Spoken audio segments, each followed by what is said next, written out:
গড়েশ্বৰ block কমিটিৰ উদ্যোগত আমাৰ বিটিআৰ চৰকাৰৰ ফালৰ পৰা PNRD ডিপাৰ্টমেণ্টৰ পৰা কমিউনিটি চেনিটাৰী যেটো লেট্ৰিন দুটা আমি পাব পাৰিছিলোঁ। এই হিচাপে এতিয়া আমি বৰ্তমান বেঙনাআটী সত্ৰৰ কম্পাউণ্ডতে এখন আমি নিৰ্মাণ কৰিছিলোঁ। এই হিচাপে আজি উদ্বোধনী কাৰ্যসূচী আৰু তাৰে লগতে আমাৰ চেউনীত পুৰাঘই নামঘৰত প্ৰাংগণতো এখন হৈছিলে।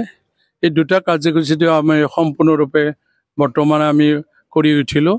এই অনুষ্ঠানৰ আমাৰ সন্মানীয় ব্লক কমিটিৰ সভাপতি দেৱজিৎ ব্ৰহ্ম ডাঙৰীয়া আৰু পৌৰপতি মাননীয় কৃষ্ণ দাস চৰকাৰী ডাঙৰীয়াও আছিলে আৰু দলৰ সকলো স্তৰৰে আমাৰ নেতা বন্ধুসকলে আছিল।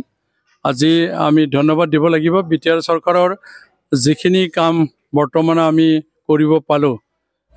সেই হিচাপে স্থায়ী যিবিলাক সমস্যা লেট্ৰিনৰ ক্ষেত্ৰত আজি মানে 11 লাখ টকাকৈ মানে আঁচনি দি কিনে যে লেট্ৰিন নিৰ্মাণ কৰিলে, বাথৰুম নিৰ্মাণ কৰিলে হিচাপে যিটো দায়িত্বত PNRD ডিপাৰ্টমেণ্টৰ সন্মানীয় আমাৰ বিটিআৰৰ ডেপুটি চিফ আৰু মানে PNRD ডিপাৰ্টমেণ্টৰ সন্মানীয় দায়িত্ব থকা EM মাননীয় গোবিন্দ বসুমতাৰী ছাৰক মই ধন্যবাদ জ্ঞাপন কৰিছোঁ আৰু আমাৰ মাননীয় বিটিআৰৰ চিফ প্ৰমোদ বড়ো ছাৰলৈ মই ধন্যবাদ জ্ঞাপন কৰিছোঁ। যিহেতু আমাৰ গড়েশ্বৰত যিমানখিনি অনুষ্ঠান প্ৰতিষ্ঠান আছে আমি যিখিনি কৰি উঠিলোঁ প্ৰায়ভাগ এৰিয়াতে চেনিটাৰী লেট্ৰিনৰ মাত্ৰ নহয়, কমিউনিটি হলৰ পৰা ৰাস্তাৰ পৰা আদি কৰি যথেষ্ট কাম হৈছে আৰু যিহেতু তাৰে লগত চৰকাৰৰ নেতৃত্বত যিটো আমি উপজিলা পাবও গৈ আছে, নতুনকৈ আমি সমষ্টি এটা পালোঁ বিধানসভা সমষ্টি আৰু তাৰ বাহিৰেও যিখিনি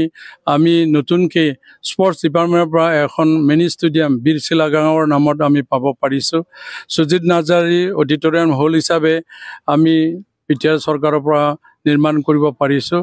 কলেজত 2 কোটি টকা আমি পাব পাৰিছোঁ। সেই হিচাপে স্কুল হিচাপে বৰ্তমান 25টাতকৈ অধিক মানে ক্লাছৰুম মডেল স্কুল হিচাপে আমি পাব পাৰিছোঁ ক্লাছৰুম হিচাপে আৰু তাৰে বাহিৰেও আমাৰ হেণ্ডলুমৰ ক্ষেত্ৰত ট্ৰেইনিং চেণ্টাৰ হিচাপে আমি বাগডোবাত পাব পাৰিছোঁ 50 লাখ টকা আৰু বাকী লাইনত যিখিনি সৰু সুৰা আছে ৰাস্তাৰ ক্ষেত্ৰত বৰ্তমান আমি 40টা ৰাস্তা নিৰ্মাণ কৰিলোঁ।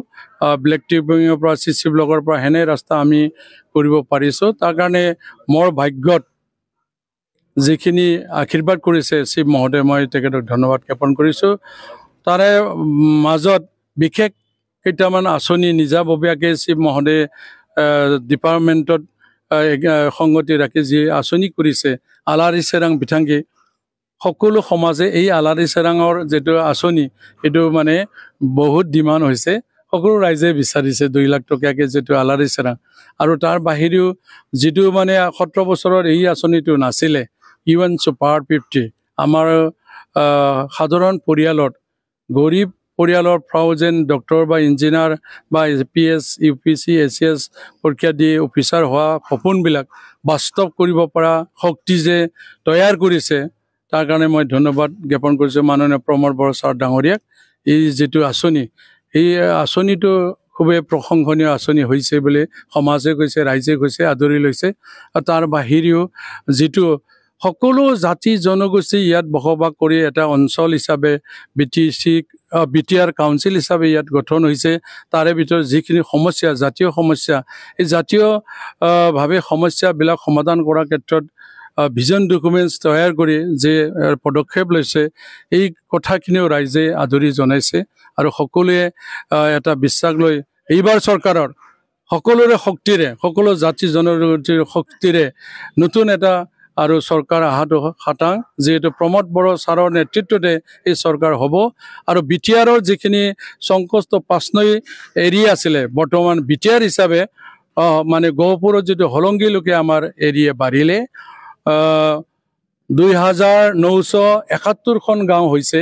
আগত আছিলে আমাৰ 2890টাহে গাঁও আছিলে।